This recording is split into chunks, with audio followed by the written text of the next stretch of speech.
రాజశేఖర రెడ్డి పేరు పెట్టాడు కదా, ఆయన పేరు నిలబెడతాడు జగన్మోహన్ రెడ్డి అని వీళ్ళందరూ అనుకున్నారు. వైసీపీ పార్టీలో మగోళ్ళు ఉన్నారు అనుకున్నాం. ఉడమ్మ బడవా మా తెలియదు మగోళ్ళు లేరు అని.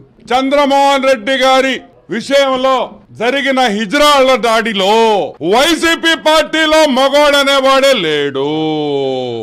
ఈ రోజు నెల్లూరు జిల్లాలో, ఆంధ్ర రాష్ట్రంలో వైసీపీ నాయకులు ఎక్కడైనా దాడి చేయాలన్నా, ఎడైనా ధర్నా చేయాలన్నా ఈ రోజు హిజ్రాల్ని పిలుచుకునే పరిస్థితి తెచ్చారంటే ఆ పార్టీ పరిస్థితి ఎంతో ఘోరంగా ఉంది అని అడుగుతున్నాం. ఏం జగన్మోహన్ రెడ్డి ఇప్పుడు ఎమ్మెల్యేలు తీసేసి వాళ్ళు పనికిరారు కాబట్టి హిజ్రాల్కి ఇస్తావా అని అడుగుతున్నాం. మా అక్క చెల్లెళ్ళు తెచ్చి వాళ్ళు ఎమ్మెల్యే టికెట్లు ఇస్తావా అని అడుగుతున్నాం. మీకు దమ్ము లేదు కాబట్టి, భయపడ్డారు కాబట్టి హిజ్రాలు పంపిస్తారా? సిగ్గుందా మీకు అని అడుగుతున్నా. యువజన శ్రామిక హిజ్రాల్ పార్టీ అని చెప్పి మీరేమన్నా పేరు పెట్టుకుంటారా అని అడుగుతున్నాం.